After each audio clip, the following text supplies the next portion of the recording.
కొత్త కొత్త పనులు చేయాలి. జీవితంలో ఏ కొత్తదనం చేసినా క్రియేటివ్‌గా సృజనాత్మకంగా ఏం చేసినా కానీ మీకు శక్తి పెరుగుతుంది. కొత్తగా వింత పాతక రోత అన్నారు కదా! అదొకటి ఉంటుంది. ధ్యానులకేంటంటే పాతని కూడా ఎంజాయ్ చేస్తారు. అన్నిటిని ఎంజాయ్ చేస్తారు. అయితే కొత్తదనంలో ఎప్పుడైనా ఎనర్జీ ఉంటుంది. కొత్తదనం ఎప్పుడు ఏది చేసినా కొత్తది ఒక ధ్యానం లాంటిదే. సో, రోజుకి ఒక కొత్త పనైనా చేయండి. ఏదో ఒకటి ఇప్పుడు నడుస్తున్నారు. ఊరికే మధ్యలో ఇలా తిరిగి ఇలా నడవండి. ఊరికే మధ్యలో పైకి ఇలా చూస్తున్నారు. ఏదో ఒకటి చిన్న లేకపోతే మామూలుగా ఇలా రొటీన్‌గా చెయ్యి ఇలా తిప్పి నడవండి అలా. అలా తిప్పి నడవండి. సరదాగా. ఏదైనా ఎనీ చేంజ్ చిన్న చిన్న చేంజెస్ అయినా గాని మీ లోపల ఆ శక్తిని ఇంప్రూవ్ చేస్తాయి. సృజనాత్మకత. అంటే అప్పుడప్పుడు స్పీడ్‌గా చేయండి. అప్పుడప్పుడు స్లోగా చేయండి ఏమన్నా పనులు చేసేటప్పుడు. కొంచెం స్పీడ్ చేయండి. అప్పుడప్పుడు కొంచెం స్లో చేయండి. ఆ స్పీడ్ వేరియేషన్‌లో కూడా కొంచెం ధ్యాన స్థితి వచ్చేస్తుంది. వీలైనంత సేపు శ్వాస మీద ధ్యాస పెట్టుకోండి.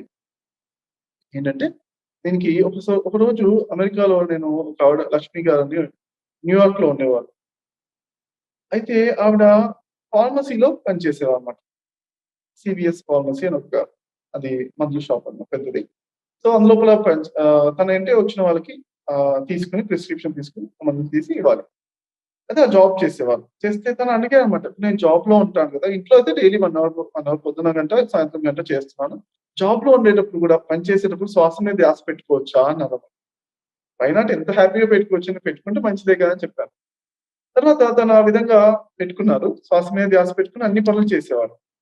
ఆహ్, జాబ్ అంతా కూడా పొద్దు నుంచి సాయంత్రం పని లోపల శ్వాస మీద ధ్యాస పెట్టుకుంటూనే చక్కగా ఎవరొచ్చినా తీసుకొని ప్రిస్క్రిప్షన్ తీసుకొని, ఆ టాబ్లెట్ తీసుకొని చక్కగా శ్వాస మీద ధ్యాస పెట్టుకొని ఇస్తాం. అంతా ఒక నెల రోజుల లోపల ఆమె ఫేస్ లోపల కాంతులు, బంగారు కాంతి అదేంటి చక్కగా ఆరా వెంటనే వచ్చేసిందమ్మ ఫేస్ లోపల చక్కగా డిఫరెన్స్ వచ్చేసింది. అందం పెరిగిందన్నమాట. అందం పెరిగిన వెంటనే తను ఇంకా అక్కడేంటి అమెరికాలో రెండిటికి ఇంపార్టెన్స్ ఇస్తారు. డబ్బుకిస్తారు, అందానికిస్తారు. చాలా ఇంపార్టెన్స్ ఇస్తారు. అక్కడ సో, వాళ్ళ ఫ్రెండ్స్ అందరూ చుట్టాలు అందరూ కూడా అడిగారన్నమాట. "ఏంటి కొత్త క్రీమ్ ఏమైనా పెట్టుకున్నావా? కొత్త క్రీమ్ ఏమైనా వచ్చిందా ఏమన్నా?" అప్పుడు ఫెయిర్ అండ్ లవ్లీ అలాంటివి అంటే ఇప్పుడు ఏమేమి వస్తుందో తెలీదు. అలా ఏమైనా కొత్త క్రీమ్స్ ఏమైనా వచ్చి ఏమన్నా బాగా పడిందా? ఏంటి సీక్రెట్ ఏంటి అని?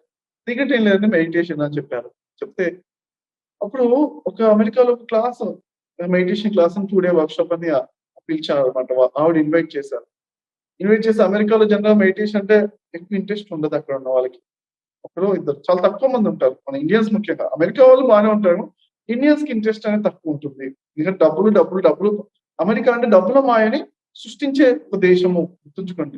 ఒక్కొక్క దేశం ఒక్కొక్క మాయ అనేది ఉంటుంది. మాయ ప్రకారం ఒక్కొక్క దేశం ఒకటి చెప్తూ ఉంటుంది. మోటివేట్ చేస్తా. ఆ దేశం అంటే ఎప్పుడు పిలుస్తుంటది. యెస్ డబ్బులేంటి సంపాదించు అని చెప్తుంటాయి. ఆ దేశం అందుకే అది ధనికవంతమైన దేశం ఎందుకయింది అంటే, ఆ దేశంలో ఎప్పుడు దేశం ఆహ్, చెప్తూ ఉంటుందన్నమాట ఎప్పుడు గూడా. డబ్బులు సంపాదించాలి. ఇంకా సంపాదించాలి. ఎవరితోనో మాట్లాడుతుంటే, "ఎందుకు మాట్లాడుతున్నావు? ఒక్క సెకండ్ ఎందుకు మాట్లాడుతున్నావు? వేస్ట్ చేస్తున్నావు. డబ్బులు ఏ విధంగా వస్తాయి నీకు? డబ్బులు వస్తేనే మాట్లాడు ఒక సెకండ్ కూడా లేకపోతే మాట్లాడకు." ఆ దేశం చెవులో లోపల నుంచి చెప్తూ ఉంటుందన్నమాట. ఓకే. నేనున్నాను 3 ఇయర్స్ ఉన్నాను కాబట్టి నేను చెప్తున్నా. ఎక్స్‌పీరియన్స్‌తో చెప్తున్నాను ఫ్రెండ్స్. నేను మాయను చూడగలుగుతాను, వినగలుగుతాను నేను. కాబట్టి ఈ ఆధ్యాత్మిక ప్రయాణంలో నాకు ఈ స్కిల్ వచ్చేసిందన్నమాట. మాయ కనిపించడము, వినిపించడము అంటే ఫీల్ అవుతాం. తెలుస్తుంటుంది. ప్రతి ఒక్కళ్ళు ఏ మాయలో చిక్కుంటారో అని కూడా కనిపిస్తుంటాయి. మనకు కూడా తెలుస్తుంది. మీకు కూడా తెలుస్తుంది చూడండి. ఎవరైనా బాధపడ్డా అంటే వాళ్ళు మాయలో ఉన్నట్టు. క్లియర్‌గా మీరు కూడా చూడండి. ఇది ఏ మాయ వల్ల బాధపడుతుందో చూడండి. వెంటనే మళ్ళీ అడగండి. అంటే అట్లా ఉంది. అందుకే అబద్ధం చెప్తున్నాను. నా కొడుకు 30 ఏళ్ళండి. ఆయన ఇంకా పెళ్లి చేసుకోలేదని ఎంత బాధ అనిపిస్తుందండి. అంటే చాలా బాధపడిపోతున్నాడు. అంత బాధపడిపోతాడు. ఒక ఆవిడన్నమాట మా పిరమిడ్ మాస్టర్. నా కొడుకు సంవత్సరంన్నరండి. ఆ బాబుని వదిలేసా అండి. వదిలేసి ఆయన ఇష్టం బాబుని వదిలేసి నేను ధ్యాన ప్రచారానికి వెళ్తున్నా అండి అని చెప్పి. మీరు ఇంకా వదలలేదా అండి అన్నారు. అంటే ఆయన వెంటనే మాయ నుంచి బయటకొచ్చేసారు. ఈ క్షణం నుంచి వచ్చేసానండి. మాయ నుంచి బయటకొచ్చి ఈ క్షణం నుంచి నేను వాడు పెళ్లి చేసుకున్నా లేకపోతే లేదు. వదిలేస్తున్నా. వాడు వాడిష్టం పెద్దవాడయ్యాడు కదా! ఇప్పటి నుంచి హ్యాపీగా ఉంటా. వెంటనే మాయ నుంచి బయటకొచ్చి అతను కూడా గొప్పవాడు. ఇంత ఫాస్ట్‌గా రాగలిగారు. అలా ప్రతి ఒక్కరిని చూస్తే ప్రతి ఒక్కరు ఏదో ఒక మాయలో ఉంటూ ఉంటారు. ప్రతి ఒక్కరు ఏదో ఒక్కటే ప్రాబ్లమ్ అంటారు. ఈ ఒక్క ప్రాబ్లమ్ ఉందని ఒక్క ప్రాబ్లమ్ వెళ్ళిపోవచ్చు అలా జీవితం హ్యాపీగా ఉంటారంట. ఆ ఒక్క ప్రాబ్లమ్ వల్లే అదే మాయ. నో ప్రాబ్లమ్ అన్నవాడే ధ్యాన స్థితిలో ఉండగలుగుతాడు ఎప్పుడు చిరునవ్వుతో. అప్పుడప్పుడు స్పీడ్‌గా నడుస్తున్నా, అప్పుడప్పుడు స్లో. అంటే ఏ పనైనా మనం స్పీడ్‌గా చేయాలి, స్లో. అంటే జస్ట్ మనకు అవేర్‌నెస్ పెరుగుతుంది. అవేర్‌నెస్ పెరుగు శక్తి పెరుగుతుంది. తర్వాత 24 గంటలు శ్వాస మీద ధ్యాస పెట్టుకొని మెలకువతో జాబ్ చేసేటప్పుడు శ్వాస మీద ధ్యాస పెట్టుకొని చేసుకోవచ్చా అంది. చేసుకుంటే అందం పెరగడం వల్ల ఏంటంటే ఏమైంది? వెంటనే అక్కడ క్లాస్ అటెండ్ చేసి 60 మందొచ్చారు ఇండియన్స్. ఎందుకంటే ఆమె అందాన్ని చూసి, అందం పెరిగాలని చూసి 60 మందొచ్చారు. 2 రోజులు అటెండ్ అయ్యారు. ఆమె మన లోపల చేంజెస్ వచ్చినప్పుడు ఆటోమేటిక్‌గా ఎంతో మంది మారుతారు. మనల్ని చూసి మారుతారు ఫ్రెండ్స్. మనం అలా ఉండాలన్నమాట. ఓకే. ఆమేంటి 24 గంటలు శ్వాస మీద ధ్యాస పెట్టింది. మనం ఎలా ఉండాలి?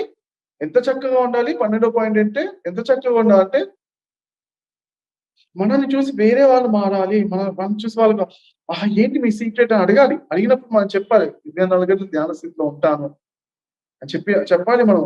చెప్పినప్పుడు వాళ్ళు గూడా ఫీల్ అవ్వాలి. ఎప్పుడైతే అనుకుంటారో, అప్పటి నుంచి మీ జీవితం వేరే వాళ్ళ గురించి ఉద్ధరించడానికి ఇప్పుడు మీ గురించే కాకుండా వేరే వాళ్ళ గురించి కూడా బాగుపడాలని చేసినప్పుడు ఇంకా బాగా ఎళ్తారు.